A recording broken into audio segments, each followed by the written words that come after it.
교구장님 사목교서의 내용 한 문단을 읽어보겠습니다. 우리의 신앙생활은 지난 3년간 코로나 팬데믹으로 인하여 직간접으로 많은 영향을 받았습니다. 인격 대 인격으로의 만남이 아니라 비대면 활동으로 만족하거나 위축된 면도 있습니다. 이제 우리의 신앙생활도 코로나 팬데믹을 극복하고 새롭게 거듭나야 합니다. 소극적인 신앙생활에 안주해야 하던 우리의 모습을 떨치고 일어서야 합니다. 코로나 팬데믹을 떨치고 새롭게 일어서는 우리 모두에게 저는 선교 정신으로 재무장하여 새롭게 출발해야 함을 강조하고 싶습니다. 우리 교회가 가장 큰 비중을 두고 있는 사명이다라고 할까요? 역시 코로나 전이든 코로나 이후이든 이 선교 정신이다라고 하는 것이, 그리스도의 복음을 온 세상 만민에게 전하는 것. 다시 이러한 마음으로 되돌아가서 코로나 전에 그런 활발한 모습을 다시금 새롭게 하자라는 이런 취지의 사목교서이고, 여기에 따라 가지고 몇 가지 교구장님께서 구체적인 내용을 말씀을 하셨습니다. 제일 먼저는 그 다음 페이지 볼까요? 미사성제를 통해 가지고 영적인 힘을 길러내야 된다. 이 선교 정신이다라고 하는 것은 우리들이 하느님의 나라를 위한 복음을 우리 자신이 내 안에서 내면화시켜 가지고 이것을 바깥으로 전달하는 것, 바로 그것이 신앙생활이고, 그 신앙생활이 궁극적으로 나아가는 것은 선교다라고 하는 것이거든요. 그런데 이 선교 신앙생활을 내면화하는 것의 가장 큰 원동력은 미사성제에서부터 비롯된다라고 하는 것이죠. 미사성제, 우리가 하나님을 만날 수 있는 가장 큰 장이라고 말할 수 있는 말씀과 성체 안에서 하나님을 만나고 하나님과 일치하고, 그럼으로써 하나님과 일치된 그런 삶을 통해서 밖으로 나가야 된다라고 하는 그런 측면입니다. 그래서 예수 그리스도를 통한 우리와 하나님과의 연결, 소통, 이것이 미사성제이고, 바로 이 미사성제를 통해서 우리는 예수 그리스도와 일치할 수 있다는 것이죠. 그리고 바로 그럼으로써 하나님과의 만남이 시작되는 것이고, 우리가 만난 하나님을 바깥으로 전달할 수 있다라고 하는 것입니다. 그 다음 페이지를 보면은, 미사전례는 하느님과 사람이 만나는 시간이며 하느님의 자비와 위로의 손길을 만나는 시간이다. 교구에서도 미사에 대해서 정말 크게 강조를 하고 있는데, 저도 지난 1년 동안 그리고 코로나 이전에도 미사 성제에 대해서 정말 많이 강조를 했고, 그리고 그전에는 각각의 신자들 모두가 다 평일 미사에 참여하면 좋겠지만은 그렇지 못하니까, 그러면 각 단체 안에서 고리 미사를 통해 가지고 미사의 은혜를 함께 누리자라는 것을 말씀을 드렸었죠. 이제 그런 부분들을 다시 시작하자라고 하는 것이에요. 미사를 통해 가지고 그리스도의 십자가와 부활의 신비가 우리에게 재현이 되고, 그리스도와 십자가의 신비를 통해서 만난 예수 그리스도를 살아가고, 바로 그 안에서 복음의 기쁨을 찾고, 그 복음의 기쁨 안에서 복음을 실천하는 것, 바로 이것이 그리스도 신자 삶의 전체이고, 미사성제 안에서 아주 핵심적으로 함축적으로 드러나 있다라고 하는 것입니다. 바로 그런 것을 통해 가지고 나타날 수 있는 몇 가지 중요한 신심 생활을 교구장님이 강조를 하고 있습니다. 그래서 여기를 보시면, 우리 안에 다양한 신심을 새롭게 불지핍시다. 코로나 팬데믹으로 위축된 신앙생활의 활성화를 위해서 다양한 신심과 신심행위, 그리고 신심 운동들이 적극적으로 이루어져야 된다. 그런데 미사 성제를 통해 가지고 이루어질 수 있는 신심 행위들이라고 하는 것은 특별히 성체조배라고 할까, 성시간이라고 할까, 이런 것들이 중심이 된다라고 볼 수가 있어요. 그리고 평일 미사를 참여하는 것도 하나의 신심 운동이 될 수가 있겠죠. 코로나 전에는 어떤 본당에서는 평일 미사 참여하는 운동을 시작을 했어요. 그래서 제가 가톨릭 신문, 평화신문에서 봤던 기사인데, 평일 미사에 무려 300명, 400명이 미사를 나오기 시작했다라고 하는 거예요. 그래서 저도 정말 멋있는 그런 사목을 하시는구나, 거기 본당 신부님이 멋있는 사목을 하시는구나라는 것을 많이 느꼈었는데, 그러면서 적어도 우리 본당에는 그래도 한 100명, 150명 정도 평일 미사에 나오면 좋겠다, 이런 생각을 했었거든요. 당시에 평일 미사에 나오던 숫자가 한 70명, 80명 정도였는데, 그러나 지금은 70명, 80명이 어느 정도 회복은 됐어요. 그런데 여기서 좀 더 우리가 점프업을 한다라고 한다면 한 2배는 되지 않을까라는 이런 기대도 갖습니다. 그 성체조배, 성시간 혹은 성체거동 등의 성체신심. 성체거동은 우리나라에서 성체거동을 하는 그런 본당은 별로 없는 것 같아요. 장호원, 충북 음성 장호원에서는 매년 성체거동이 있습니다. 그래서 거기에 성체거동을 위해서 그 성체거동에 참여하는 신자들도 있는데요. 그리고 대구교구의 본당에서도 한두 번 정도 하는 걸로 제가 알고 있는데, 서울에는 성체거동을 할 수 있는 그런 지역이 없어요. 저희가 신학생 때는 성체거동을 했었습니다. 신학생 때는 성체거동을 신학교 운동장을 한 바퀴 빙 도는, 한 바퀴 도는 그것도 한 500m 정도가 되거든요. 그래서 성체거동을 했던 그런 기억이 있는데, 지금은 뭐 우리 지역에서는 성체거동을 할 수 있는 그런 건 없고, 그리고 우리 본당에서도 본당이 좀 넓고 그 마당도 있고 그렇다고 한다면 본당 안에서도 성체거동을 할 수 있는데, 우리 본당은 이 빌딩 하나만 딱 있어가지고 성체거동을 할 수 있는 그러한 여건이 뭐 전혀 되지 않기 때문에 성체거동은 뭐 좀 가능하지 않겠다. 그렇지만은 지난 12월 첫 번째 목요일부터 성시간을 조금 변화시켰죠. 그래서 성시간을 적어도 30분을 하고 성체 강복을 받는 그런 걸로 바뀌었는데, 이것이라도 우리 본당 안에서 좀 정착됐으면 좋겠다라는 생각이 들어요. 그것과 함께 성시간에 성체 조배를 하기 위해서 30분을 앉아서 기도하는 그 시간을 우리 일상 안으로 좀 연장시키면서, 그냥 시간적인 여유가 있고 좀 기도를 해야 되겠다라고 할 때에 성당에 나와가지고 성체 앞에서 꿇어서 성체 조배를 하는 이러한 모습도 우리에게는 좀 필요하겠다. 가끔 제가 성당에 와서 이렇게 보면은 그래도 뭐 성체 조배를 하시는 분 한두 분 이렇게 보이는데, 그런데 그 한두 분 그분들만 하는 것 같아요. 그분들만. 그런데 우리 신자들이 좀 더 하나님과의 소통의 폭을 넓히고 하나님과 더 친밀해지기 위해서는 성체 조배는 정말 필요하지 않을까, 이런 생각이 듭니다.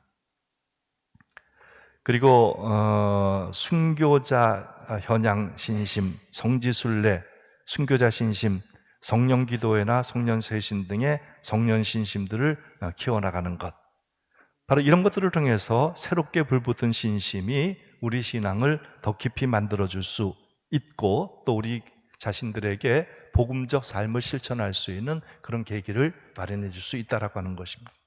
그래서 이러한 교구장님이 3가지를 중점적으로 말씀하셨는데, 여기에 따라 가지고 본당의 사목 지침도 몇 가지 생각을 해봤습니다. 이거는 지난 여러분들에게 판공성사표를 나누어 드릴 때 제가 여러분들 가정에 썼던 통신문이죠. 본당 신부의 서신에 들어있던 그런 내용이기도 합니다. 바로 교구장님의 사목교서를 바탕으로 해가지고 여러분들에게 서신을 보냈던 거고, 그래서 그런 것과 함께 본당은 우선 미사전례 참여의 활성화를 제일 첫 번째로 좀 꼽아봅니다. 그래서 평일 미사 참여라든가 전례력과 그리스도를 따르는 그런 전례력을 생활하는 것도 굉장히 중요하죠. 전례력이다라고 하는 것이 대림절부터 전례력이 시작이 되죠. 그리고 그리스도왕 대축일로 해서 전례력이 끝나는데, 이 전례력은 그리스도의 생애를 중심으로 해가지고 꾸며져 있어요. 그래서 이 전례력을 따라서 살아간다라고 하는 것은 그리스도의 삶을 따라가는 삶의 요약이라고 볼 수가 있습니다. 그래서 전례력을 굉장히 그 전례력이 우리에게 굉장히 중요한 의미로 다가오는 거예요. 왜냐하면 우리의 삶은 그리스도를 따르는 삶이기 때문에 그렇습니다. 그래서 제가 지난 무염시태 원죄 없이 잉태되신 성모님 대축일에 그때 본당의 주보 축일이고 원죄 없이 잉태되신 성모님의 대축일이다 해가지고 주보에 냈어요. 주보에 내가지고 왜 주보에 냈냐면 이걸 보고 우리 본당 신자들이 본당의 삶에 얼마만큼 가까이 접근하는가 이걸 한번 좀 보고 싶었어요. 그런데 그래서 이날 주보에 냈고 공지사항 때도 얘기를 했으니까 신자들이 많이 오겠군 이렇게 생각을 했었죠. 제 기대가. 근데 아침 미사에는 그렇게 많지 않았고, 근데 그래도 다행히 저녁 미사 때는 기대했던 것보다 조금 못 미치긴 하지만 저녁 미사는 한 15명, 20명 정도가 평소보다 더 많이 나왔어요. 그래도 이 주보성인 그리고 본당의 주보성인을 기억하는 신자들이 이만큼 있구나라는 것을 제가 생각을 했었는데요. 이것도 전례력에 속하는 것이죠. 축일이라든가 그리스도와 관련된 대축일이라든가 성모님의 축일이라든가 이것을 내 삶 안에서 살아가는 것, 그것을 하나하나 의식하면서 살아가는 것, 그 삶을 따라서 살려고 노력하는 것, 이것이 우리 신앙생활에 있어서 굉장히 큰 원동력이 되겠다라고 하는 것입니다. 각 단체 고리미사 제가 또 말씀을 드렸죠. 그래서 성체 신심을 고양하는 것, 성시간 충실히 참석하고 성시간 매월 첫 목요일 저녁 때 성시간을 하죠. 성시간 성체 강복 그리고 영성체, 그리고 바로 성체 성사라는 것이 뭡니까? 성체 성사라고 하는 것은 우리가 그리스도의 성체를 받아 모시는 것은 일치와 사랑의 삶을 내면화시킨다라는 그런 의미가 있어요. 바로 사랑의 삶을 사랑을 극대화시켜 주신 그 그리스도의 일생을 살아가는 거고, 그것을 통해 가지고 그리스도께서 당신을 희생하셔서 나에게 오시는 거고, 그리고 내가 받아 모신 그리스도의 몸은 나뿐만이 아니라 모든 사람이 그리스도를 믿고 세례를 받은 모든 사람이 함께 영하는 그런 그리스도의 성체이기 때문에 각자가 그리스도로 인해서 일치된다라고 하는 그런 의미가 있지 않습니까? 그래서 바로 성체성사적 삶을 살아가는 것, 사랑과 일치의 삶을 살아가는 것, 그것을 우리가 이 성체성사를 통해 가지고 도움을 받는다라고 하는 겁니다. 그런 면에서 성체성사는 정말 우리에게 중요하겠다 이런 생각을 하죠. 그리고 기도하는 것. 코로나 기간 동안 성당이 닫히고 또 원하는 시간에 성당에도 잘 나오지 못하고 하는 이런 어려움이 있었죠. 그러면서 많은 사람들이 냉담을 합니다. 그리고 성당에 2년 만에 나왔습니다, 3년 만에 나왔습니다 하는 이런 사람들도 상당히 많이 있는데, 아무리 어려운 때다라고 하더라도, 코로나 팬데믹 그런 상황이다라고 하더라도 그래도 신앙생활을 잘 보존하려고 노력했던 사람들, 이러한 분들의 특징은 뭐냐면 하느님과의 소통에 있어서 게을리하지 않았다라고 하는 거예요. 그래서 끊임없이 기도했고, 그리고 비록 성당에 못 나간다라고 하더라도 평화방송 TV 미사를 통해 가지고 미사 참여를 하려고 했고, 그리고 정말 성체에 대한 그런 갈망이 있기 때문에 이 성체에 대한 갈망으로서 미사 없는 영성체에 비록 그 미사는 못 나오고 평화방송 미사를 참여했지만은 이 성당 바깥에서 성당 주일날 오후에 있었던 미사 없는 영성체, 그 시간에 나와가지고 성체를 받아 모시고 감사의 마음을 가졌던 이런 많은 사람들이 있습니다. 바로 이것의 중심은 뭐냐면 하느님과의 소통이다라고 하는 거예요. 그래서 하느님과 소통하는 것, 어떠한 환경에서라도 하느님과의 소통이 있다라고 하면은 하느님과 나 사이를 갈라놓을 수 없다라고 하는 것입니다. 그래서 이 하느님과의 소통, 그것은 다른 말로 얘기하면 기도라는 것이죠. 그래서 이 하느님과의 소통이 지금까지 좀 소홀했다라고 한다면 기도를 통해서 좀 더 긴밀한 그런 관계를 가져가야 되겠다라고 하는 겁니다. 그래서 아마 1월 달이나 늦어도 2, 3월 정도에는 이 마스크, 실내 마스크를 벗는 그 발표가 있을 것 같은데, 그때가 되면은 그때가 되면은 성체조배실도 개방을 할 겁니다. 그리고 고해실도 개방을 해가지고 평상시로 돌아가게 될 것입니다.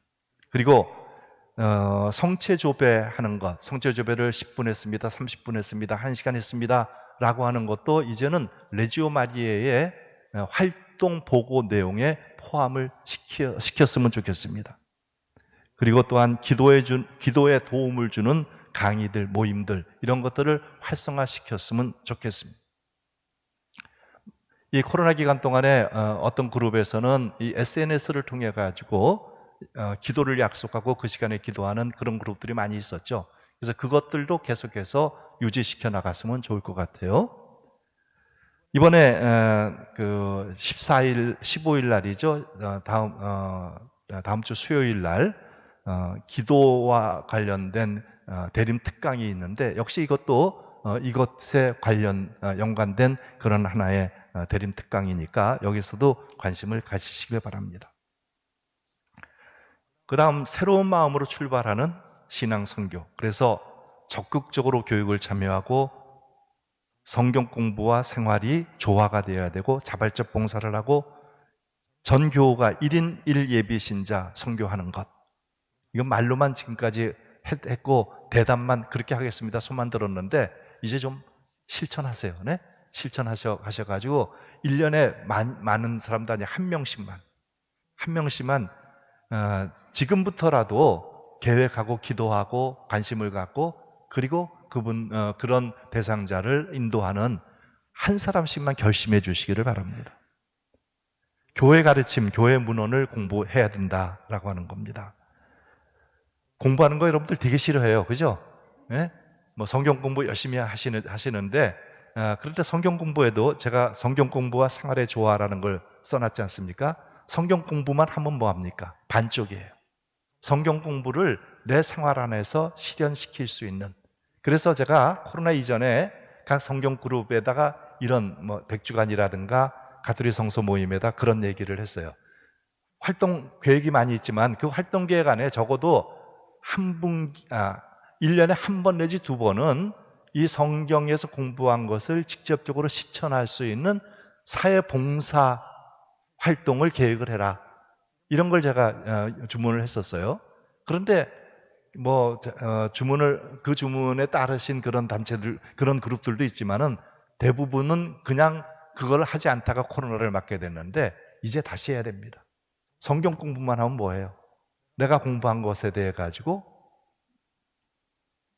그것을 직접 어느 단체를 방문한다거나 사회복지단체를 방문한다거나 어디 가서 밥 퍼주는 그런 데 가가지고 밥을 나눠주는 배식하는 그런 봉사를 한다거나 이런 구체적인 봉사들을 적어도 1년에 한두 번 정도는 좀 하면 좋을 것 같아요. 그래야지 성경 공부를 한다라고 자신 있게 말할 수 있지 않습니까? 지난번에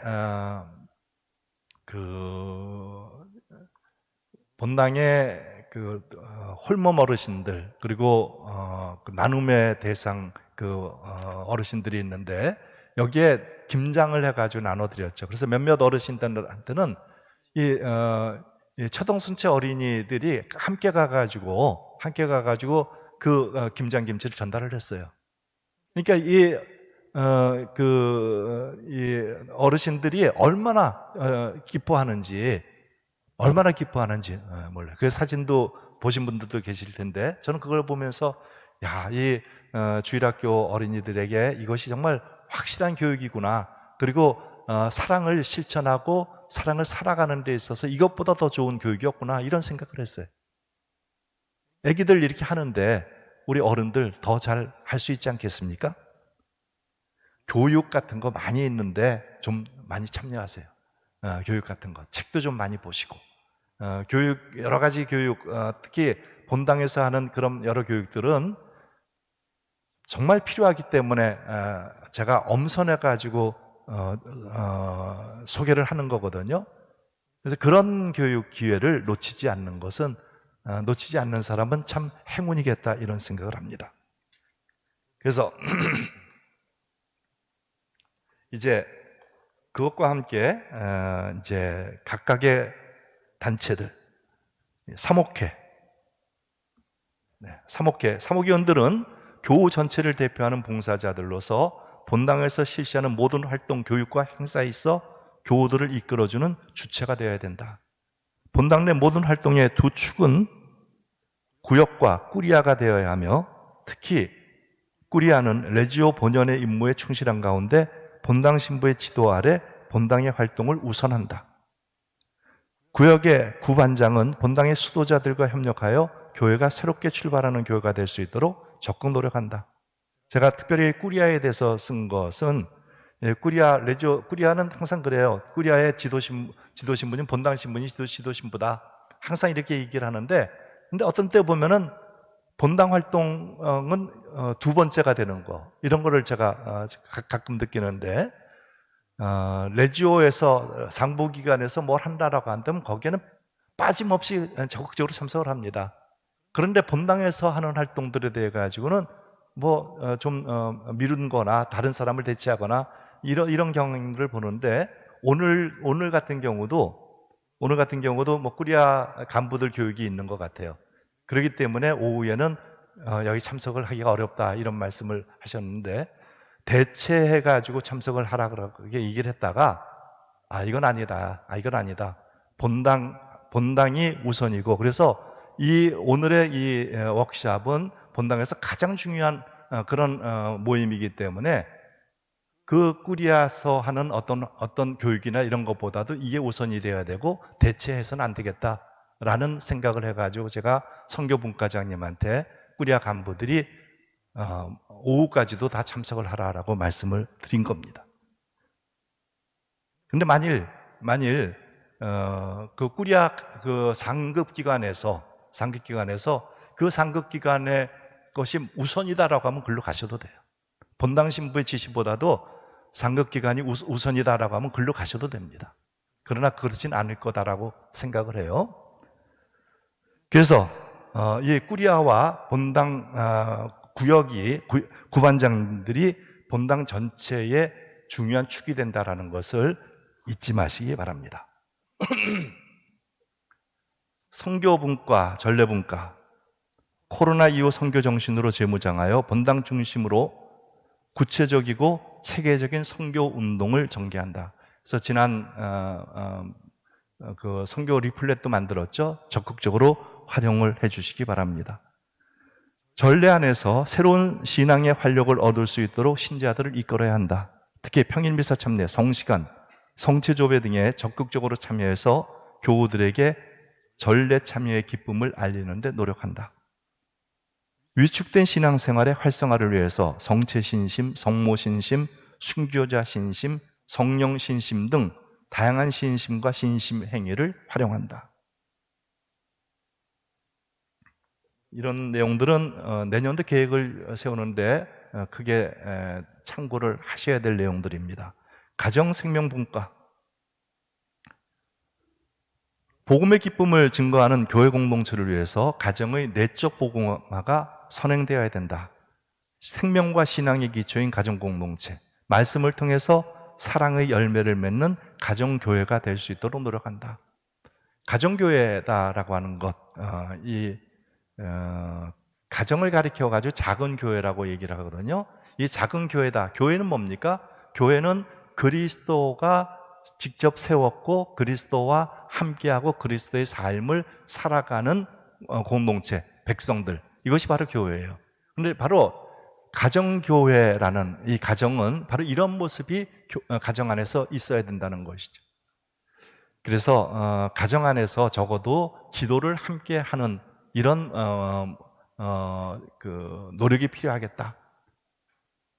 아침 저녁 기도 함께 할 수 없다라고 한다면 저녁 기도라도 가족 모두가 다 모여가지고 할 수 없다라고 한다면은 그냥 자녀들하고 그냥 두세 사람이라도 함께 모여가지고 기도하는 것. 요즘에는 이 기도하는 모습들이 그렇게 많이 없는데, 제가 신학생 때만 하더라도 제가 신학생 때 그 외관에 있는 우리 동창 신학생 집에 가가지고 하루 이틀 지낸 적이 있는데, 거기는 아주 굉장히 구교 집안이에요. 근데 저녁 때 일을 다 끝내고 들어오면은 저녁 한 8시부터 기도를 시작하면은 한 9시 반에 끝나요. 그 성인 열풍도문까지예요. 저녁 기도를. 묵주 기도 물론 다 하고, 그래서 1시간 반 동안 기도하는데, 또 그 기도하는데 다 무릎을 꿇고 기도합니다. 저는 그 기도를 따라하면서 죽는 줄 알았는데, 근데 그런 모습이 우리 구교들의 모습에 있는 거예요. 근데 그런 아름다운 전통들이 많이 사라졌어요. 우리 아침 기도, 저녁 기도 불과 2, 3분, 3, 4분이면 하는 거 아니에요? 그러면 잠깐이라도 기도하자, 아이들하고 기도하자, 또 기도합시다 해가지고 기도하는 것도 굉장히 아름다운 모습. 여기서부터 교회의 모습이 드러나지 않을까 생각을 해요. 그리고 식사도 함께 하는 것이 굉장히 좋을 것 같아요. 식사를 함께 한다라고 하는 것은, 이 식사 자리는 배려의 자리이고 사랑의 자리입니다. 그리고 관심을, 자녀들에 대해서, 가족들에 대해서 관심을 가질 수 있는 그런 자리예요. 그래서 그런 시간들을 가정 안에서 일상화하면서 좀 우리의 삶을 변화시킬 수 있지 않을까 생각을 합니다. 본당에서 생명 존중을 위한 다양한 프로그램을 준비한다. 태아축복미사, 에미, 틴스타. 틴스타는 이 청소년 분과에서 2023년대는 좀 했으면 좋을 것 같아요. 중학교 2, 3학년, 그리고 부모님들, 그 중학생, 고등학생 자녀를 둔 부모님들을 위한 틴스타, 그리고 학생들, 중학교 2, 3학년들, 고등학교 1학년 이 정도의 학생들을 위한 틴스타, 이것을 좀 하면은 좋지 않을까. 그래서 보좌 신부님께서는 그거를 계획을 하시면 좋을 것 같습니다. 그리고 생명에 관한 교회 가르침 교육을 하는 것, 이것도 다양한 방법으로 시도할 수 있을 것 같습니다. 노인분과, 프란치스코 교황님 말씀을 인용을 합니다. 제2차 세계 조부모와 노인의 날 담화문에서 말씀하신 내용인데요. 우리는 노년에도 우리 자신을 돌보고 활동적으로 생활해야 합니다. 또한 이는 영성적 관점에서도 그러합니다. 우리는 하느님 말씀을 열심히 읽고 날마다 기도하며 성사를 받고 전례에 참여하면서 우리 내면의 삶을 가꿔야 합니다. 우리는 모든 곳에서 주님의 현존을 식별하는 법을 배워야 합니다. 하느님 집에 있는 푸른 올리브 나무처럼 우리는 우리 곁에서 살아가는 이들에게 축복이 될 수 있습니다. 이제 교회의 관심이 세계교회에서도 마찬가지고 우리 한국교회에서도 교회의 관심이 노인 사목으로 옮겨가는 그런 관심으로 보여집니다. 사실 교회 사목국이라는 것이 있는데, 어쩌면은 이 사목국의 주된 활동은 노인 사목을 위한 것이 돼야 되지 않는가, 이런 생각이 들어요. 우리 본당만 하더라도 노인의 기준을 몇 살로 할지는 잘 모르겠지만은, 예를 들어서 60살부터 60살 이상의 교우들이 성당에 나오는 비율이 한 70% 될 거예요. 70%. 그렇다고 한다면 비중이 글로 좀 옮겨가야 되지 않는가, 이렇게 생각이 들어요. 노인에게 있어서는 제일 힘든 것이 뭐냐면 외로움이라는 것이 제일 힘들죠. 외로움의 문제. 그리고 또 힘든 거라고 한다면은 질병의 문제가 있습니다. 질병의 문제. 그래서 나이가 먹어갈수록 아픈 곳이 한두 군데씩 늘어나죠. 그래서 약을 그냥 수시로 달고 다니기도 하는데, 그런 질병의 문제.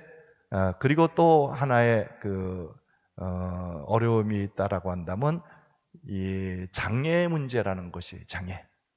그래서 잘 움직이지도 못하고, 성당에서 우리 나눔회라든가 이 생명분과에서 어르신들을 계속 방문하는데, 우리가 방문을 하지만은 3, 4년 동안 성당을 한 번도 못 나오시는 그런 분들도 있어요. 그래서 그런 분들에 대해서도 우리가 꾸준히 관심을 가지면서 서로 본당 소식도 알려주고, 또 그분들이 할 수 있는 그런 기도도 부탁을 드리고, 지난달에는 그분들을 모시고 한번 식사를 했었어요. 사목회 몇 분하고 식사를 했는데, 이렇게 바깥으로 나오는 것이 굉장히 오래간만이고, 또 굉장히 어려웠었는데 우리 봉사자들이 모시고 와가지고 식당에서 함께 식사하고 짧은 시간이지만 같이 이야기를 나누고 하는 이런 것에서 이분들이 굉장히 행복하구나, 이런 걸 제가 굉장히 많이 느낄 수가 있었어요. 그래서 이런 것들을 노인분과에서는 좀 관심을 가지면서 질병이라든가 장애의 문제라든가 그리고 외로움의 문제라든가 이런 문제들에 대해서 우리가 적극적으로 해결해 줄 수 있는 그런 주체는 아니지만 그래도 적어도 관심을 가지면서 해줄 수 있는 이런 마음 자세가 중요하겠다라는 겁니다. 이제 은빛 아카데미가 아주 새로운 옷을 입으면서 아주 활발하게 진행되고 있는데, 은빛 아카데미가 새로 시작되면서 새로운 마음으로 시작되면서 학생 수가 조금씩 늘고 있어요. 그리고 거기서 나오는 그런 어떤 의견 중에는 방학 없이 합시다, 뭐 이런 얘기들도 많이 나오는데, 그거를 다 들을 수는 없지만은, 그러나 그만큼 이 은빛 시니어 아카데미에 대해서 관심을 많이 가지고 있다는 생각이에요. 그래서 여러 가지 프로그램들, 좋은 프로그램들을 많이 있고, 거기에다가 노년에 필요한 프로그램들을 적극적으로 도입하는 것도 필요하겠다. 조부모 성경학교,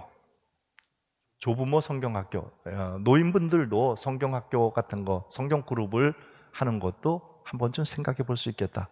그리고 여기에 조부모 지혜학교라고 있는데요, 이건 인문학 강좌 개설의 차원인데, 많은 시니어 아카데미에서는 이 인문학 강좌들을 하고 있거든요. 그래서 저도 이제 인문학 강좌를 좀 할 그런 계획을 가지고 있는데, 그래서 제가 여러분들에게 말씀드렸던 내용은 벌써 한 2년 전부터 얘기를 했는데, 60세 이상이면 좀 다 나오면 좋겠다, 이런 말씀을 드렸어요. 근데 70, 80 이렇게 되신 분들에게 인문학 강좌는 사실상 어려운 것이 있어요. 그리고 잘 원하지도 않습니다. 그런데 60세 이상이다라고 한다면 이 인문학 강좌를 갈구하는 분들도 많이 있거든요. 그러면 정말 좋은 강좌들을 여러분들에게 소개시켜 줄 수가 있어요. 그래서 이 시간을 지금은 오전에만 국한이 되어 있는데, 이런 프로그램들 강좌들이 늘어난다고 하면 오전 오후까지도 할 수 있을 거고, 그리고 풍족하진 않지만은 이런 프로그램의 중간에 점심 식사까지도 본당에서 제공을 할 수 있을 겁니다. 그리고 중요한 것 한 가지는 교사 양성 교육, 교구에서 많이 하고 있죠. 이런 교사 양성 교육, 원래 교육에 이 시니어 아카데미의 봉사자들이 적극적으로 참여하면 좋겠습니다. 교육 분과, 다양하고 체계적인 성경 공부 프로그램을 활용한다. 그래서 가톨릭 성서 모임, 성서 백주간, 가톨릭 청년 성서 모임, 그래서 이런 것들이 우리 본당에서는 비교적 활발하게 잘 진행되고 있어요. 그런데 그런 그룹들이 좀 더 많이 늘어나면 좋겠다. 여기에 아까 말씀드렸던 노년을 위한 성경 공부 그룹도 여기에 포함시키면 좋겠죠. 그리고 성경 공부가 신앙인의 삶에 스며들 수 있는 프로그램을 개발한다. 조금 전에 말씀드렸던 이런 성경 공부를 우리의 그 실생활 안에서 실천할 수 있는 그런 프로그램과 접목시켜가지고 성경 그룹을 하는 것, 이것도 한번 깊이 생각해 보시기 바랍니다. 그리고 기도, 사회교리, 신앙인의 지혜 등 가톨릭 교회의 가르침과 교회 문헌 등을 통한 교육에 적극 참여할 수 있어야 된다. 여기도 교육입니다. 여기도 교육을 소개하는 것뿐만이 아니고 교육에 참여할 수 있도록 함께 관심을 갖는 것 필요하죠. 청소년 분과, 자녀들의 신앙교육은 가정에서 부모로부터 시작되고 성장된다는 것, 이거는 두말할 필요가 없습니다. 그래서 부모님의 모습을 통해 가지고 자녀들이 하느님을 배울 수가 있어요. 부모님의 사랑을 통해서 하느님은 사랑이시구나라는 것을 배울 수가 있습니다. 그래서 이 가정 안에서 신앙교육을 하는 것, 바로 그것이 기도라는 것, 그리고 말씀드렸던 식사도 굉장히 도움이 될 거라고 생각을 합니다.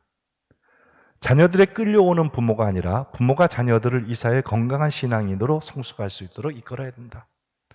제가 왜 이 문장을 썼냐면, 주일학교 아이들이 그 미사에 열심히 나오면 부모들이 함께 열심히 나옵니다. 근데 주일학교 어린이들이 다른 프로그램 때문에 다른 어떤 것 때문에 나오지 못하는 때가 있으면 부모들까지 안 나와요. 이거는 뭐 좀 잘못되었다고 생각이 들어요. 그래서 부모가 자녀들의 신앙을 이끌 수 있는 그런 관심을 좀 가졌으면 좋겠다. 자녀의 눈높이에서 대화할 수 있는 부모. 뭐 여러분들 두말하지 않아도 잘 아실 겁니다. 자녀들은 나의 대화의 상대가 되어야 되고, 그런 대화가 가정 안에서 정말 아름답게 드러날 수 있으면 좋겠다라는 겁니다. 유아부. 영유아의 미사 참여는 어머니의 태중에서부터 시작된다. 유아 세례는 부모가 자녀에게 줄 수 있는 가장 큰 선물이다. 유아 세례 한 달에 한 번씩 그 유아 세례를 주고 있는데요. 사실 이 부모가 이 자녀에게 유아 세례의 기회를 차단하는 부모가 너무나 많이 있습니다. 무슨 얘기냐면 뭐 자기 신앙은 자기가 크고 나서 그냥 내가 하나님을 믿어야 되겠다라고 판단하면 그때 세례를 받던가 하지, 내가 세례를 받게 해가지고 억압할 필요는 없겠다, 이렇게 이야기하는 사람들이 꽤 있는데요. 그런데 그러는 사이에 어떻게 변화되냐면 신앙인으로 크지 못하고 부모가 생각했던 그런 자녀로 크지 못하는 경우가 너무나 많이 있어요. 그래서 어릴 때부터 세례를 주는 이것은 하느님의 은총의 영역 안에서 살아갈 수 있도록 부모가 자녀에게 주는 가장 큰 선물이고, 바로 그런 것들을 통해서 이 자녀는 하느님이 원하시는 자녀, 그리고 우리 사회가 원하는 그런 자녀로 성장할 수 있다라고 하는 것이. 그래서 유아 세례는 정말 중요합니다. 성전은 부모님이 유아인 자녀들과 함께 미사를 봉헌할 수 있는 공간이어야 된다. 우리 본당에도 유아방이 있긴 하지만은 사실 유아방은 그렇게 썩 좋은 공간은 아니다라고 생각을 해요. 그냥 아이들이 애기라고 하더라도 그 미사 시간에 칭얼거리고 울고 그렇더라도 그래도 그것을 우리 신자들이 함께 인내해 줄 수 있고, 그것을 그 부모의 마음을 함께 가질 수 있다라고 한다면은 성당 안에서 미사 참여할 때 아이들과 뭐 2살, 3살 아니면 영아들 같이 데리고서 미사 참여하는 것도 얼마나 아름다울까, 이런 생각이 듭니다. 그리고 제가 미사 후에는 아이들이 있으면 항상 제가 안수를 주는데 이제부터라도 아기들하고 같이 나오면은 저한테 와가지고 안수를 받았어요. 보좌 신부님한테도 안수를 청하세요. 그러면 정말 기쁜 마음으로 안수를 줄 겁니다. 그래서 아이들이 부모님과 함께 미사 참여할 수 있는 이런 분위기도 굉장히 아름다운 교회 모습이 아닐까 생각을 해요. 초등부. 미사 성제와 성체 안에 살아계시는 예수님과 더욱 친밀한 관계를 가져야 된다. 제가 이제 아이들 미사를 항상 정말 그 기쁜 마음으로 아이들 미사를 이렇게 바라보곤 하는데 뭐 다 좋아요. 다 좋은데 한 가지 딱 원하고 싶은 것은 성체에 대한 존경심을 좀 가질 수 있는 이런 외적인 자세도 필요하겠다. 외적인 자세. 우리가 몇 년 전에 그 파리나무 십자가 어린이들이 와가지고 미사 때 성가를 불렀던 거 여러분 기억하시죠? 그래서 그 아이들 2층에서 식사를 하면서 뭐 이렇게 같이 떠드는 걸 보니까 뭐 우리나라의 어떤 아기들하고도 다를 바가 없어요. 그런데 이 아이들이 성체를 모시러 나올 때 그 자세를 보면서는 역시 이 프랑스의 이 아이들 신앙 교육이 정말 대단하구나라는 것을 제가 느낄 수가 있었어요. 우리 아이들의 모습하고는 좀 틀린데 뭐 장단점이 있겠죠. 너무 억압하기 때문에 그런 모습이 프랑스처럼 그런 모습이 나올 수도 있겠지만은, 그러나 억압이라는 것보다도 어느 정도 그 의미를 깨닫게 해주면서 스스로 그런 공경심을 가질 수 있게 해주는 이런 노력이 필요하겠다. 그것만 조금 바뀌면은 우리 초등부 아이들의 이 신앙의 모습은 정말 아름답다라는 그런 생각이 듭니다. 중고등부 봉사자들은 신앙의 의미를 알려주기 위해서 노력하고 기도와 성사 생활의 의미를 깨달을 수 있도록 교육 계획을 수립해야 된다. 그런 것과 함께 이 교사들은 자신들이 이런 것을 준비하고 공부하는 그런 과정을 통해서 신앙으로 성숙돼야 된다라고 하는 거예요. 자신들이 신앙에 성숙될 수 있는 이런 계획도 좀 가질 수 있었으면 좋겠다 하는 겁니다. 청년부 가톨릭의 여러 교리들을 청년들에게 효과적으로 교육함으로써 청년들이 더욱더 능동적으로 전례에 참여하고 본인 스스로가 신앙심을 가져야 하는 이유를 찾을 수 있도록 청년들을 위한 교리 교육이 필요하다. 그래서 청년들이 내가 왜 미사에 참여하고 내가 왜 신앙생활을 하고 신앙생활은 나에게 어떤 의미가 있는가, 물론 잘 알 거예요. 그렇지만은 이런 면에서 조금 더 관심을 가지면서 청년 활동을 할 수 있으면 좋겠다. 그래서 교구에서 나온 자료를 보니까 체계적인 교리 교육을 원하는 청년들이 많이 있다는 거예요. 우리 본당은 어떤지 모르겠어요.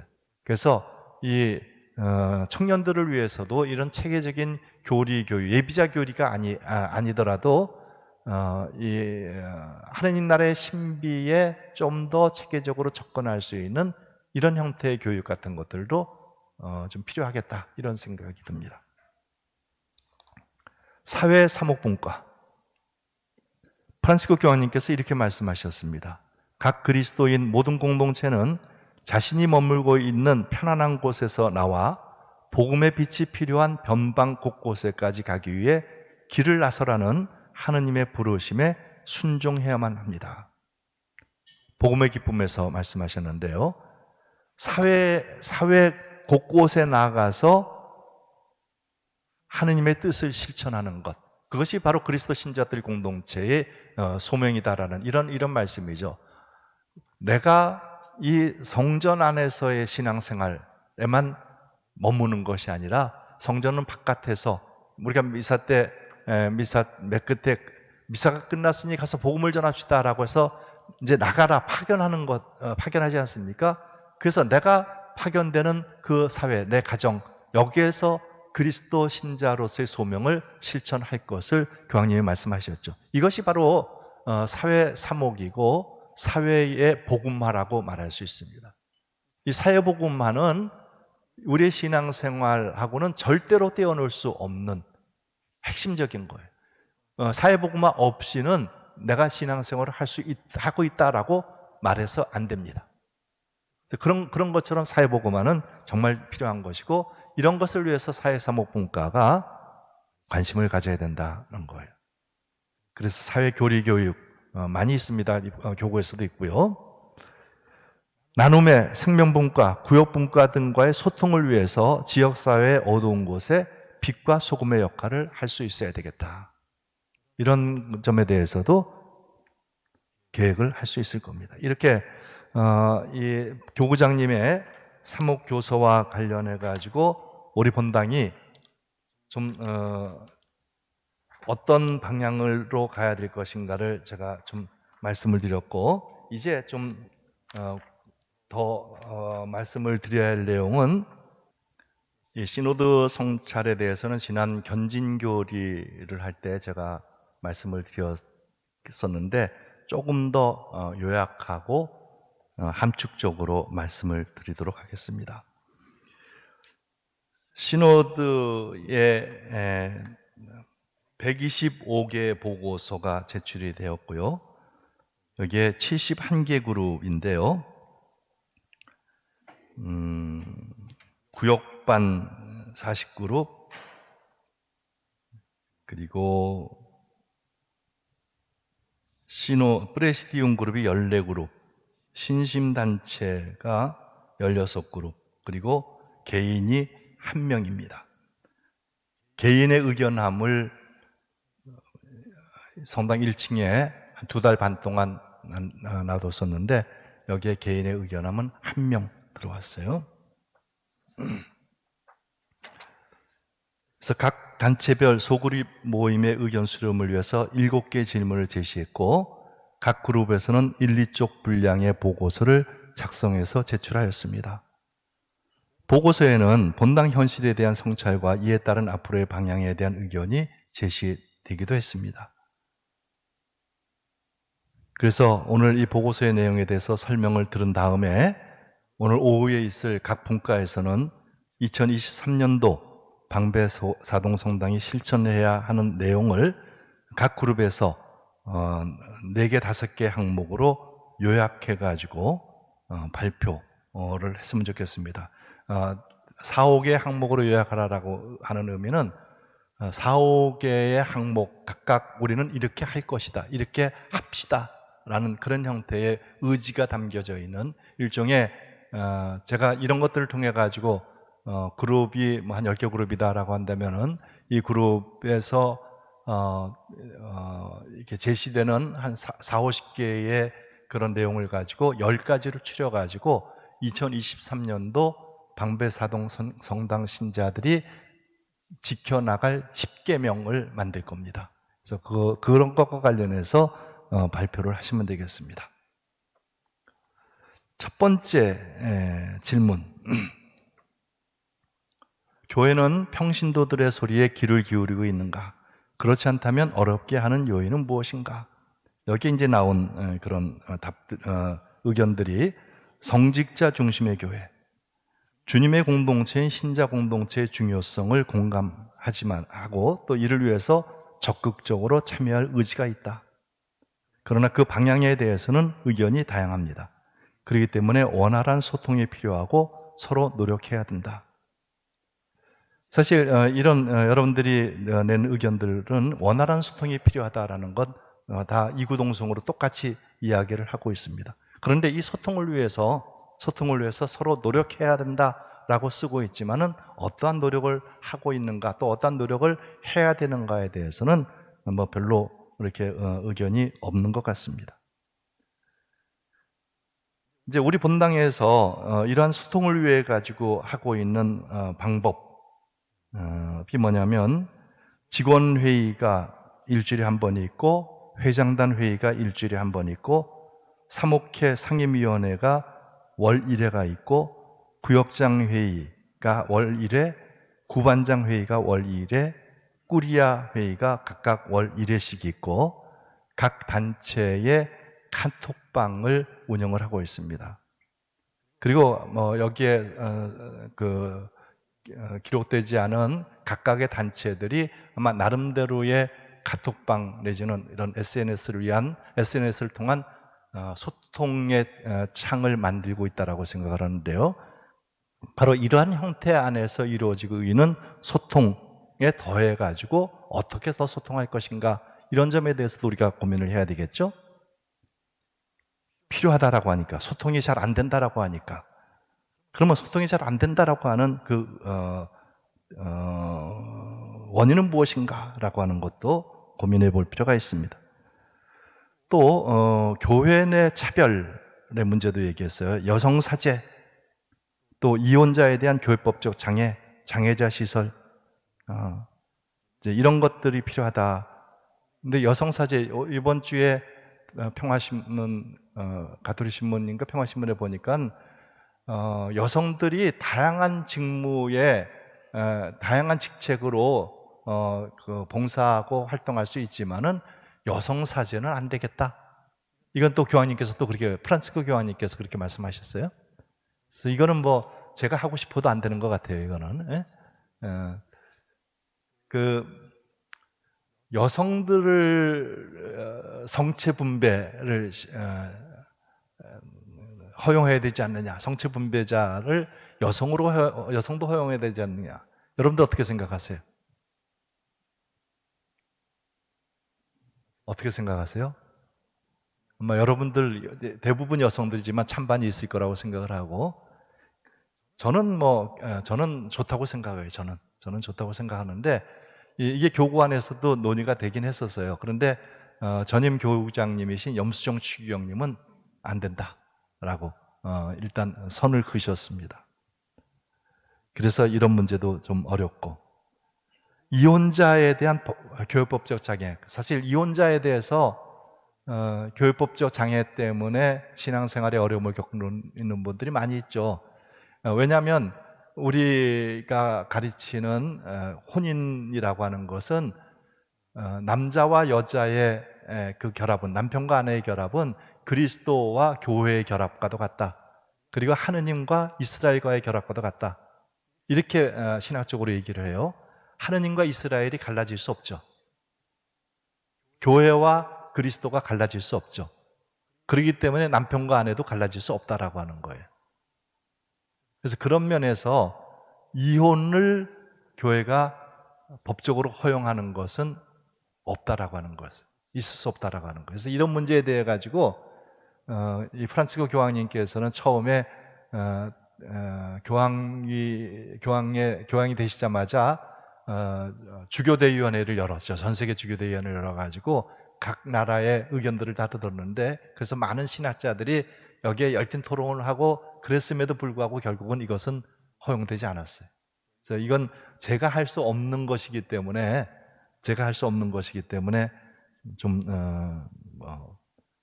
여러분들이 이해를 하십시오. 장애자 시설을 우리 본당은 사실 장애자 시설로서는 굉장히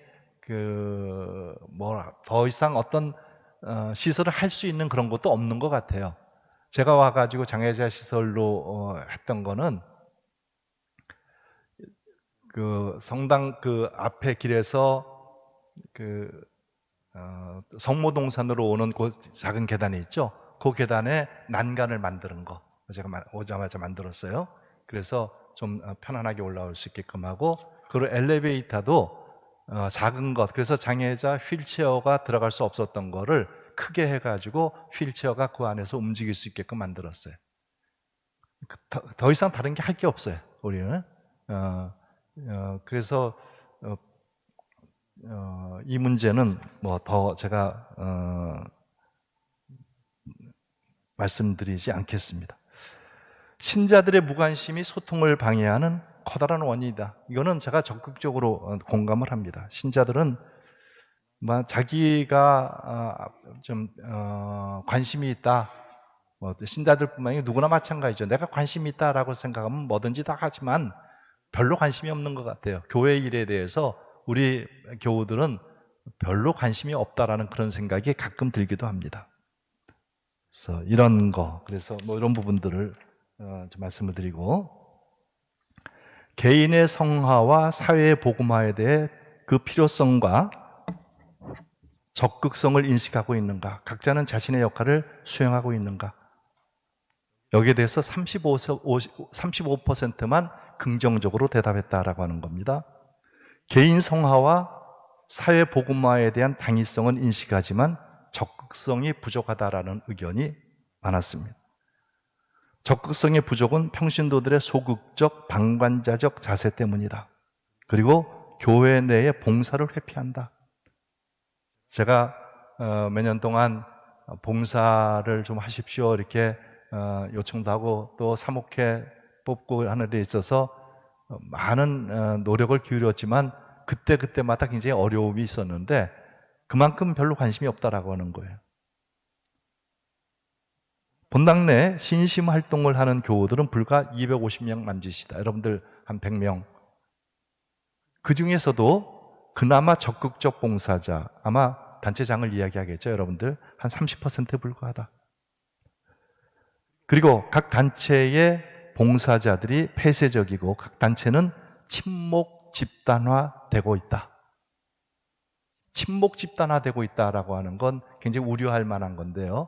친목 집단화되고 있다라는 것의 의미는 다른 사람의 진입을 가로막는 측면이 있어요. 그래서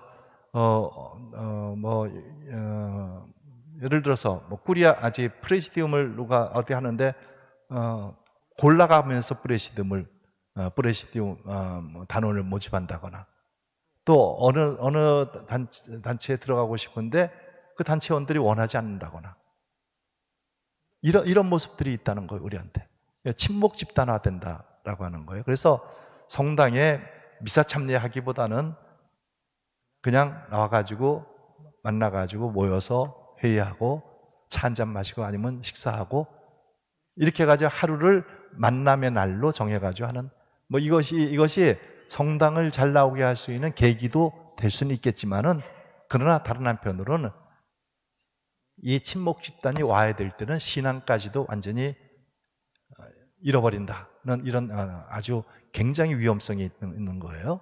그래서 이런 점들이 보인다라고 하는 것. 이거는 제가 쓴 것이 아니고 여러분들이 쓴 내용들이에요. 여러분들이 쓴 내용. 보다 많은 신자들이 각각의 단체 활동에 참여하고 이를 통해서 개인의 성화와 사회의 복음화에 더 가까이 접근할 수 있다.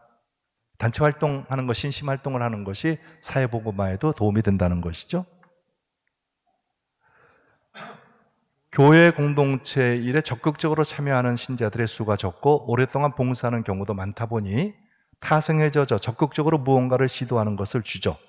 결국 최종 책임자인 주인 신부의 의견대로 진행되는 경우도 있다. 그런 거 있다가 아니고, 있다 정도가 아니고 많다, 대부분이다 이렇게 되겠죠. 모두가 다 본당 신부가 어떻게 해야 되는지, 본당 신부 이거 해도 됩니까? 본당 신부 이거 어떻게 합니까?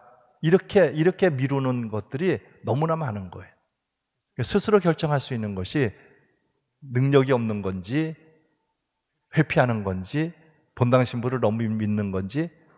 근데 그러면서도 쓰는 의견은 그냥 본당 신부 뜻대로 다 움직인다, 이렇게 쓰고 있어요. 네. 보다 많은 신자들이 이건 맞죠? 신신단체 활동과 봉사는 개인의 성화와 사회 복음화를 위한 첫걸음이다. 질문 3. 여러분은 교회 내의 의사결정에 참여하고 있습니까? 참여하고 있다면 어떤 방법으로 참여합니까? 응답자의 80%가 참여하고 있지 않다라고 대답했어요. 심각하죠? 그렇죠? 참여하고 있다는 응답자들을 모두 단체장이나 사목회, 회장단, 그리고 구역 모임을 통해서 본인의 의사를 전달하는 방식으로 참여한다고 응답합니다. 구역 모임의 그 반장님들이 한 50여 명 되는데, 그래서 그 반장님들 회의록 같은 것도 제가 매달 이렇게 사인을 하는데, 그 회의록 요즘은 활성화되어 가면서 점점 그것이 늘어나고 있어요. 한 25명 정도 회의록이 나오는데 55개 이렇게 되는 반장 모임 가운데에서 의견 제출을 하는 그것이 있어요. 건의사항. 그런데 한 달에 하나 내지는 어떤 데는 없어요. 그렇게 의견을 내는 것이 하나 나오면 잘 돼요. 하나 나오는 것. 지난달에는 뭐가 나왔냐면 시니어 아카데미 방학을 없앱시다. 네, 그런 게 나왔어요. 네. 어떤 의견이라도 다 좋아요. 근데 의견이라도 좀 활발하게 내면 좋죠. 네. 그리고 내가 기억에 나는 거는 옥상을 한다 그러니까 어떤 의견이 나왔냐면, 옥상을 하면 그 야외에 미세먼지도 많은데 거기에 누가 갑니까? 미세먼지도 많은데 이 옥상 어떡 합니까? 이런 의견도 나왔어요. 그러니까 의견이 정말 아주 다양한 의견도 있는데, 어떤 때는 상상하지 못할 그런 의견들도 있는데, 그런 의견이나마 좀 활발하게 내주면 좋을 텐데 의견 하나도 내지 않고 참여하고 있지 않다라고 대답을 하는 겁니다. 기타 소수 의견으로 교회의 어떤 결정이 마음에 들면 따르고 그렇지 않으면 따르지 않는 방식으로 참여한다는 의견과 교회의 결정의 대부분은 올바른 것이므로 순명하는 자세로 따른다는 응답이 있었습니다. 질문 4. 여러분은 교회의 사명에 대한 공동 책임성을 얼마나 인식하고 있습니까? 그 책임과 의무에 대해서도 충분히 인식합니까? 대부분 교회 사명과 그 책임성을 잘 인식하고 있으며 교회의 사명으로서 사회 복음화 사명에 대해 더 크게 인식하고 있습니다. 일부는 주님의 말씀을 따르고 착하게 사는 것이 교회의 사명이라고 응답. 교회의 사명이 잘 무엇인지 모르겠다라는 응답도 적지 않았습니다.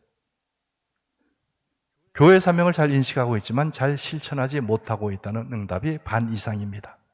소수이긴 하지만 가정의 복음화가 우선이라고 응답을 합니다. 그냥 착하게 사는 것만이 교회 사명이다. 이건 좀 부족하죠. 너무 소극적이죠. 네? 착하게 사는 것에서 몇 걸음 더 나아갈 수 있으면 착하게 살 뿐만이 아니라 내 주변이 착하게 살도록 도와주는 것도 교회의 사명이다라고 할 수가 있을 거예요. 교회의 사명은 교회 사명에서 핵심적인 것은 뭐냐면 증거라는 거거든요. 증거한다. 그래서 순교자들을 교회가 높이 받드는 것은 바로 순교자들이 증거의 삶으로서 목숨까지 내놓았다라고 하는 거예요. 그리고 수도자들이 존경받는 것도 이 수도자들의 삶의 핵심은 증거라는 것이기 때문에 바로 증거하는 삶을 살기 때문에 존경을 받는 것이죠. 그리스도 신자들의 삶 역시 증거하는 삶입니다. 증거한다는 것, 그것은 모범이 된다는 것이고 다른 사람들이 나를 보고서 그 삶을 따르게 한다라고 하는 것이죠. 우리는 나 혼자 천국에 가려고 신앙생활을 하는 건 아니다라는 거 아시지 않습니까? 나와 내 주변에 모두가 함께 하느님 나라에 갈 수 있도록 살아가는 것, 이것이 우리의 신앙생활입니다. 사회 복음화에 대한 교회의 역할은, 이를 위한 나의 역할은, 응답자의 12%는 사회 복음화에 대한 부정적인 의견이다. 사회 복음화란 각자 위치에서 성경의 말씀처럼 빛과 소금의 역할을 하라는 의미이지 평화, 정의, 공동선의 실현 등이 사회 복음화는 아니다. 우리 교우들이 이런 내용을 썼어요. 이거는 제가 일부러 이렇게 써놨는데 왜 이렇게 썼냐면 어떤 한 명의 의견이라기보다는 이 보고서는 각 단체가 그 단체 의견을 모아가지고 낸 것이지 않습니까? 그렇기 때문에 그 각 단체는 적게는 5명, 많게는 10명이 그 의견을 취합해가지고 낸 내용인데 그 취합된 내용이 정의, 평화, 공동선의 실현이 사회복음 아니다. 이렇게 써놨다는 거예요. 난 굉장히 충격을 받았어요, 이거는요. 우리가 지향하는 것은, 우리가 사회복음화로 지향하는 것은 평화와 정의와 공동선이에요. 그런데 여기는 아주 적극적으로 그것은 아니다라고 쓴 건데, 여기서 우리가 좀 이런 면에 있어서 모르고 있는 것이 많이 있구나라는 생각이 듭니다. 우리가 이 대림절 기간 동안에 복음으로서 이사야 예언서를 계속 읽죠. 이사야 예언서에서 나오는 그 내용들이 메시아가 오심으로 인해 가지고 이루어질 정의와 평화의 나라를 얘기를 하고 있어요. 평화가 이런 것이다. 정의가 이런 것이다. 정의와 공정이 이루어지는 세상. 그것이 바로 메시아를 통해서 하나님께서 우리에게 주시는 새로운 세상이다라고 하는 것이죠. 바로 이것을 위해서, 바로 이것이 하나님 나라의 실현이다라고 하는 것인데, 그런데 이 하나님 나라의 실현으로서의 평화, 정의, 공동선, 그것이 바로 이런 것이다라고 할 때 우리의 사회적 삶은 내 신앙생활하고 결코 떨어질 수 없다는 것이죠. 그래서 그런 면에서 사회복음화에 대한 교육이 우리에겐 정말 필요하겠구나. 제가 그런 얘기 했죠. 얼마 전에도 그런 얘기 했는데, 내가 사회교리를 강의한다 그랬더니, 우리 신부님은 좌파고, 그리고 정의구현 사제단이고, 이런 신부님이 본당 신부로 있으면 나는 성당 안 다니겠다. 이런 신자들이 있다는 거예요. 우리 본당에. 이거는 몰라도 너무 모르는 것이 아닌가. 저는 물론 정규교회 사제단도 아니고 그렇지만은 제가 사회교리와 관련된 책을 몇 권 낸 사람이에요. 사회교리, 가톨릭 사회교리 1, 2, 3 책을 냈습니다. 제가. 사회교리가 왜 그렇게 그런 책을 냈냐면, 사회교리가 우리 신자들에게 너무 중요하기 때문에. 그래서 이런 면에 대해서는 좀 우리가 좀 더 많이 알아야 되지 않을까. 프란치스코 교황님의 일방적 권력 남용 이런 거 썼어요. 이건 어떻게 보면 프란치스코 교황님을 거부한다라고 하면은 이건 이단으로 나갈 수밖에 없어요. 이거는. 예? 예. 정치 참여에 대한 교회의 입장. 제가 이걸 간단하게 설명하면은 교회는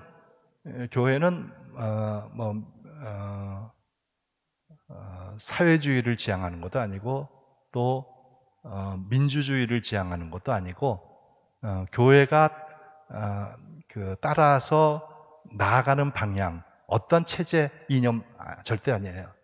교회가 따라서 나가는 길은 인간이라는 길이에요. 인간이라는 길. 그래서 인간의 존엄성 실현을 위해서 예수 그리스도가 하느님이시면서 사람으로 오셨고, 그래서 예수 그리스도가 일생을 살으셨던 길은 인간이라는 길을 따라 걸으셨어요. 그래서 교회가 따라 걸어야 되는 길은 인간이라는 길이라는 것. 그것이 교회가 가르치는 핵심적인 내용입니다.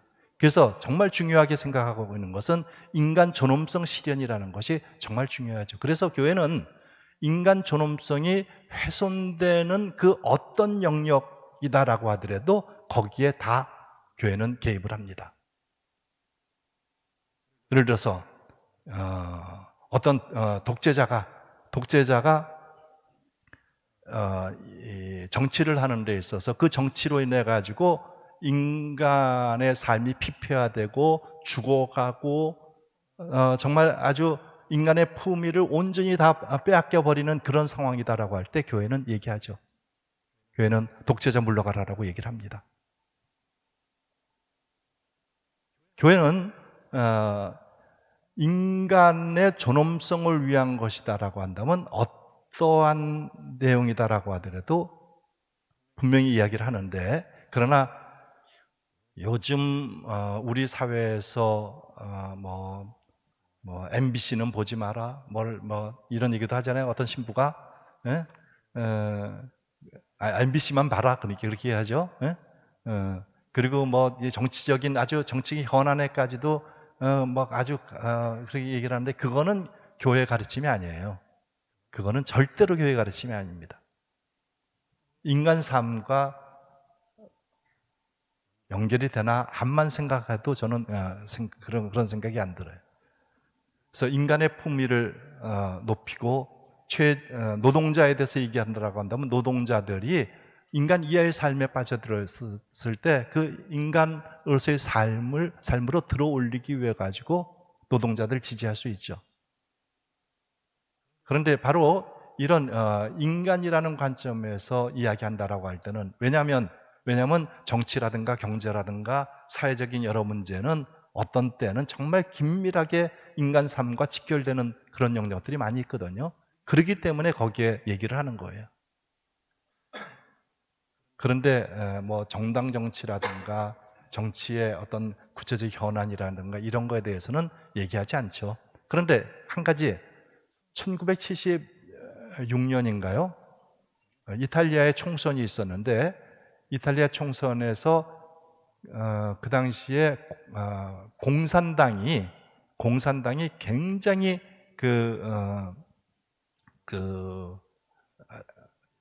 아주 치솟는 그 인기를 가지고 있었어요. 그 국민들한테. 자칫하면은 기독교 민주당이 총선에서 패할 수 있는 그런 상황이에요. 그랬을 때 바오로 6세 교황님께서 이탈리아 국민들한테 어떤 얘기를 했냐면 공산당에게 투표하지 말라. 우리나라면 아마 우리나라 같은 경우는 선거법 위반으로 걸려들었을 텐데요. 그런데 교황님이 그런 말씀을 하셨어요. 몇 년 전에는 저도 이제 그런 일들에 대해 가지고 같이 일을 하고 그랬었는데, 주교회의에서는 각각의 그 대통령 후보자들이 가톨릭 교회의 가르침에 대해서 어떤 생각을 가지고 있는가, 이런 것들을 이 설문지로 해가지고 만드는 적이 있습니다. 그래서 그런 그 결과에 대해 가지고 어떤 교구에서는 이 후보는 가톨릭 교회 가르침에 뭐 낙태 문제에 대해서는 이렇게 생각하고 이렇게 생각한다는 것들 주보에 냈어요. 그랬더니 선거관리위원회에서 그 주교님들을 소환했습니다. 선거법 위원했다고.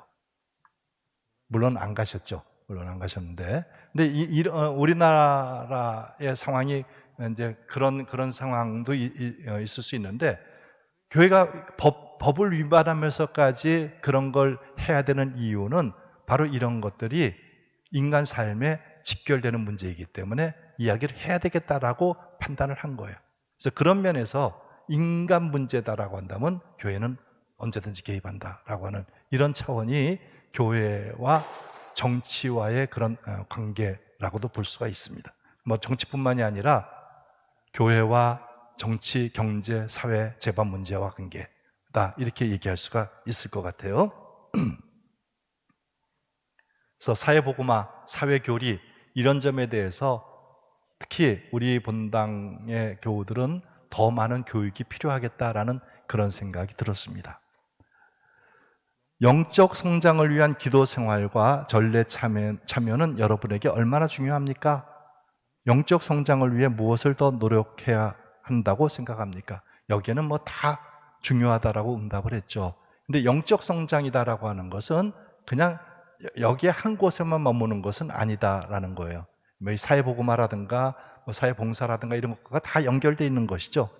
그렇지만은 이 영적 성장인 그런 차원에서만 볼 때 여기에 많은 노력을 기울이고 있고 기도 열심히 한다, 성경 읽기 열심히 한다, 성경 공부 열심히 한다, 미사 참여한다 이런 순으로 응답하는데 여기에 이제 이런 점들 여기에 우리는 무엇을 해야 될 것인가도 필요합니다. 그래서 피정 및 다양한 교육 프로그램이 영적 성장을 위해서 필요하다. 그렇죠. 피정도 개인적으로 가시는 분들이 덜어 있어요. 제가 지난 3, 4년 동안 보니까 개인적으로 피정 8일 피정을 했다, 3일 동안 피정 갔다 왔다 이런 사람들이 있는데 이런 부분들은 참 장려할 만하다라고 생각을 합니다. 그런 것뿐만이 아니라 이 피정 프로그램 같은 것들도 교회에서 하면 좋겠죠. 그 피정 프로그램이라든가 또 교구에서 하는 여러 가지 피정 프로그램에 참여할 수 있는 그런 방법도 좋을 거다라고 생각을 해요. 전례 교육을 강화했으면 좋겠다. 뭐 이런 의견도 있어요. 전례 교육, 뭐 이것도 전례의 의미를 하나하나 알게 되면은 이 미사 참여를 하고 하는 이런 것이 얼마나 신선하고 기쁜지 모를 거예요. 그런 체험들이 많이 있다라고 얘기를 합니다. 그래서 이런 전례 교육 강화하는 것도 좋습니다. 본당, 교구 혹은 가톨릭 교회 전체에 하고 싶은 말씀. 교회 가르침을 쉽게 접할 수 있으면 좋겠다. 소모임 활동, 친교의 공동체, 세대별 모임이 있어야 되겠다. 유청소년들의 친교 공간, 은퇴 신부님과 일반 신자들이 함께 할 수 있는 본당. 미혼 부모 가정, 이혼자들에 대한 교회 배려. 교회의 문턱이 너무 높지 않은가? 예비자 교리 6개월, 7개월씩 뭐 꼭 해야 되느냐? 뭐 이런 얘기예요. 그리고 혼인할 때 꼭 그 혼인법적인 요건을 채워야 되느냐? 이렇게 얘기하는 분들이 있고 또 실제로 여기에 있어서 많은 장애를 가지고 있는 사람들이 있습니다. 우리 신자들, 제가 예비자 교리할 때, 종합 교리할 때 항상 강조하는 거 혼인법에 대해서 강조하거든요. 천주교 신자는 반드시 천주교 신자와 결혼해야 된다. 이것이 교회법이에요. 그런데 천주교 신자가 많지 않은 우리나라 같은 경우에는 천주교 신자가 아닌 사람하고 결혼하기 위해서는 교회의 승인을 받아야 된다. 그래서 교회 승인이다라고 하는 것은 소위 관면이라는 것이죠. 관면. 그래서 그 교회 승인을 받기 위해서는 뭐 천주교 신자라고 하더라도 뭐 성사혼이라든가 이런 경우에 있어서도 반드시 결혼하기 전에는 반드시 부부가 성당에 와야 돼요. 성당에 와야 돼. 그래서 와가지고 그 혼인 서류를 꾸미고 그 혼인 서류에 따라 가지고 그 여기에 이제 확인할 것이 이 사람이 결혼한 적이 있느냐, 이혼한 적이 있느냐 이런 것들 다 따지는 거거든요. 그래서 혼인관계 증명서라든가 그리고 가족관계 증명서를 반드시 확인하게 돼 있어요. 왜냐하면 가톨교회는 이혼을 허락하지 않으니까. 근데 이혼한 사람이 와서 이혼을 했다라고 한다면 그 혼인 자체가 장애가 되는데 그 혼인 장애자가 다시 또 혼인을 한다라고 할 때 그 역시 혼인 장애가 되고 무효가 되는 거거든요. 그래서 그런 면에서 다 확인하고 서류로서 확인된 다음에 혼인 승인을 하는 건데, 그래서 혼인 성사를 받게 돼 있는 건데, 그런데 많은 부모님들 또 많은 청년들이 이걸 잘 모르는 것 같아요. 근데 예비자 교리 때 다 얘기를 하거든요. 이거를 정말 강조를 하는데 잘 모르는 것 같아요. 그래서 제가 고해성사를 주다 보면은 성사 본 지 10년 됐습니다. 근데 이제 10년 됐다라고 하는데 나이가 한 20대 후반이나 30대 초반밖에 안 돼요. 그러면 결혼을 그 혼인 성사를 안 받은 거라고 추측이 돼요. 그런 경우는. 그래서 제가 물어보죠. 혼인 성사를 했습니까? 라고 물으면 받지 않았어요. 그런 사람은 고해 성사를 줄 수가 없어요. 그래서 제가 정중하게 돌려보내죠. 애써서 고해성사 보러 왔는데 내가 고해성사를 줄 수 없습니다. 이렇게 얘기를 한다는 것이 나로서도 굉장히 어려운 일이지만, 그러나 교회가 교회법이 그렇기 때문에 반드시 얘기를 하죠. 그래서 남편과 함께 언제라도 오십시오. 그러면 금방 한 30분이면 다 해결되니까 와서 오십시오. 그래가지고 혼인성사를 받는 사람들이 꽤 있어요. 그런데 정말 많은 젊은이들이, 많은 부부들이 혼인 성사 없이 그냥 신앙생활하고 영성체하고 이제 이런 사람들이거든요. 제가 판공 때마다 다 걸러내요. 제가 사실 이게 안 되는 거예요. 혹시 여러분들 가정에도 그런 자녀들이 있다라고 한다면 반드시 혼인 성사를 받도록 하시기 바랍니다. 영성체 할 수가 없어요. 우리 교회법에서는. 그래서 그런 분도 알아주면 좋을 것 같습니다. 다양한 미디어 콘텐츠 개발, 교회 문헌 등을 통해서 교회 가르침을 공부해야 된다. 이런 거를 여러분들이 얘기를 해주셨어요. 그리고 이거를 다 보면서 본당 신부가 느끼는 것들, 제가 몇 가지 요거 정리하면서 몇 가지 좀 써봤습니다. 먼저 익명성이다라고 하는 건 여기에 참여 의식이 별로 없다라는 말과도 동일합니다.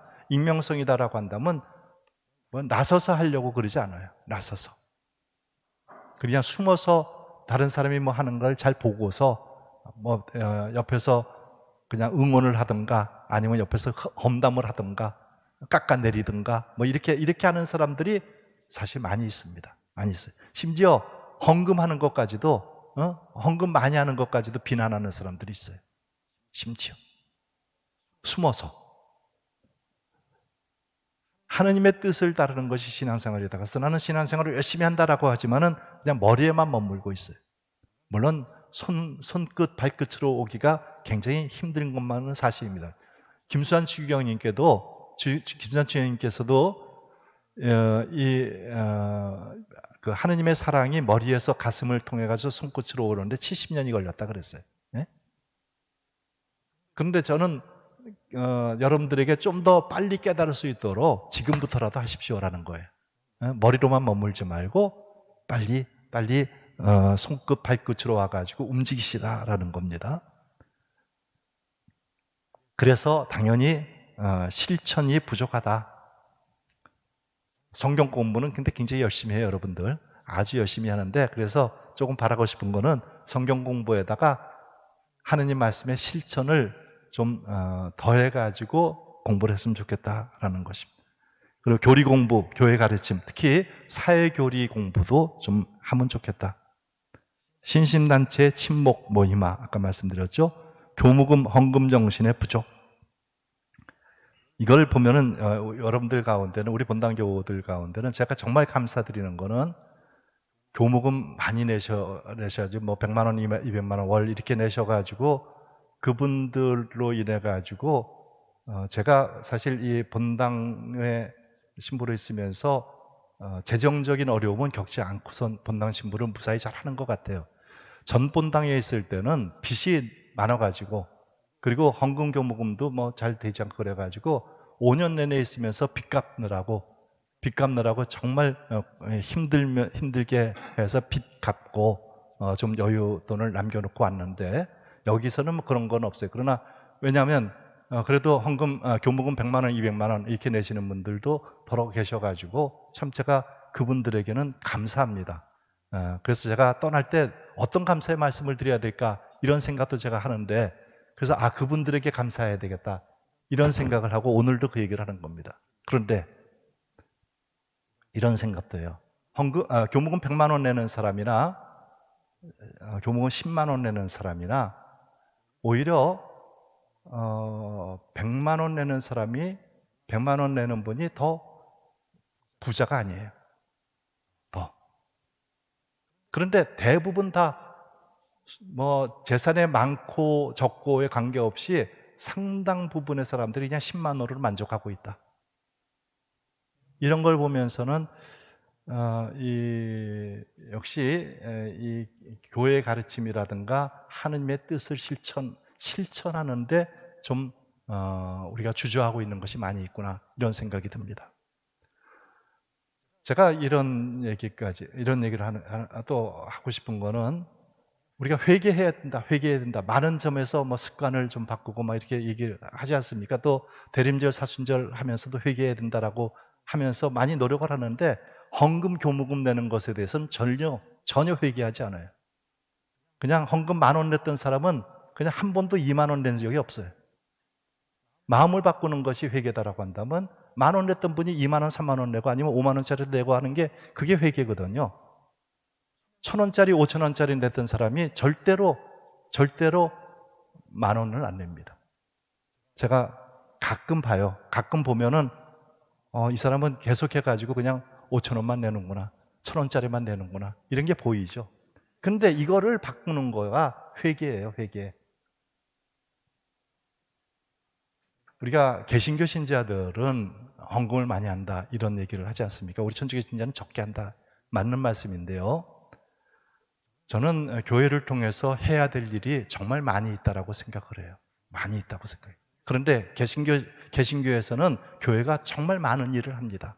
왜 많은 일을 하냐면 그 중에 하나가 개신교 신자들의 신앙도 클 뿐만 아니라 개신교 신자들이 내는 헌금도 그만큼 많기 때문에 그래요. 그런데 우리는 하고 싶은 건 많이 있는데, 해야 되는 것도 많이 있는데 할 여력이 없어요. 할 여력이. 회개하지 않아서 그래요. 우리가 이 부분에 있어서도 한번 생각해 보세요. 나는 지금까지 그냥 헌금 내는데 10,000원으로만 머물렀는가? 20,000원을 내봤는가? 50,000원짜리를 내봤는가? 아니면 50,000원짜리 2개를 내봤는가? 이게 회개하고도 직접적인 관련이 있다고 생각을 합니다. 교육 참여 부진, 이번 수요일 날, 다음 수요일 날 한번 보겠습니다. 이런 기회, 좋은 기회가 있는데 우리가 이때까지 보였던 반응은 뭐냐면, 다 끝난 다음에 그거 좋았댔는데 내가 갈 걸, 아이고 못 갔어, 이런 반응이 주로 보였어요. 이런 반응이. 근데 그런 반응이 없으면 좋겠습니다. 그냥 다 오셔가지고, 제가 본당 신부를 믿어라 그만큼 많이 얘기했는데, 그래서 여러분들에게 좋은 것들을 많이 소개해 주려고 얘기했는데 결국 그런 거 잘 믿지 않다가 나중에 가서 후회하는 이런 분들이 없으시기를 바라겠습니다. 성체성사에 맞들일 수 있으면 좋겠고, 그리고 봉사자 의식을 가지면 좋겠고, 그리고 단체장을 하시는 거가 굉장히 여러분들 힘든 걸 아시지만은, 그러나 나 하나의 일이 아니고 내가 속하고 있는 그 단체 전체를 위한 것이다 생각할 때 조금 더 의미가 있지 않을까, 조금 더 적극성이 있지 않을까 하는 이런 생각을 합니다. 이렇게 신호도에 대해서 제가 말씀을 드렸고,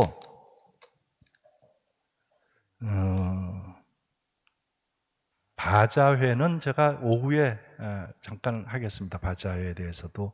그래서 오늘 말씀드린 거 교구장님의 그 사목교서에 따른 우리 본당의 사목지침 그리고 시노드 이후에 우리가 어떻게 해야 될 것인가에 대해서 우리가 성찰을 해봤고, 오후에는 여러분들이 이런 내용들을 가지고 좀 활발하게 의견을 개진하시고, 그리고 멋진 실천 10계명이 나올 수 있으면 좋겠습니다. 점심 맛있게 드시고, 그리고 이따 오후에 모두가 다 끝난 다음에는 여러분들에게 선물을 하나씩 드릴 거예요. 선물. 아주 여러분들이 만족할 만한 선물을 하나씩 드릴 거니까 그때 받아가시기 바랍니다. 그리고 오늘 점심 식사를 하시고 카페에서 여러분들이 원하시는 음료수를 드시면은 그냥 체크만 해놓고 드시면 돼요. 뭐 아메리카노 한 잔, 아니면 라떼 한 잔, 라떼 두 잔 이렇게 해가지고 카페에다가 체크를 해놓으면은 사무실에서 다 그 비용을 지불을 하겠습니다. 네, 그러면 오전 강의는 여기서 마치겠습니다. 고맙습니다. 네, 이어서